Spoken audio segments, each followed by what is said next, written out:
Thanks for joining us for the Respawn Hockey Club again. Once again, we have myself, Rabbit, and Mr. FalseC. He's starting us off today, so let's hear his question. So, I understand that they're allowed to knock people, like, into the walls, like, when they, I guess, roughing up or whatever it is that's called. So why is that allowed and not, like, face masking? I know that sticking, I know that's a thing, like, where they grab their feet, but why is, like, they can shove them into a wall, but they can't, like, hit them when they're on the open ice? That is a great question, False, and I'm going to jump around a little bit on the answer. So the first part is, you mentioned that you don't know what it's called. It's called checking. And to answer the why is it okay against the boards, but it's not okay in the middle of the ice, and the short answer is, it is. It's more likely to get called in the center of the ice because it's easier to get an illegal hit, and there is a difference in women's international hockey.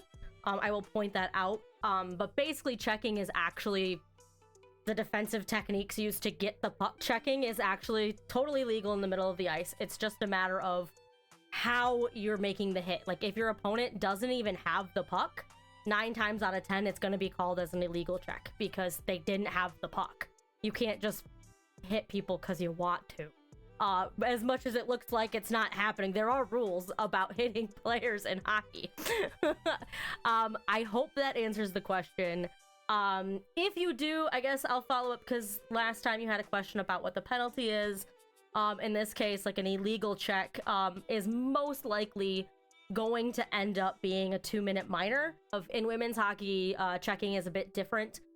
Currently in the WPHL, as far as I'm aware, I could be wrong, checking, body checking, all of that is still totally legal. But in international women's hockey, body checking is an illegal move. It's also pretty similar in a lot of beer leagues. Will say no to body checking just because you gotta go to work the next day. So that's just an important fact to note, because hockey is not just men's. There's also women's, and there's different rules for international and for pro and for minors and amateur and college leagues.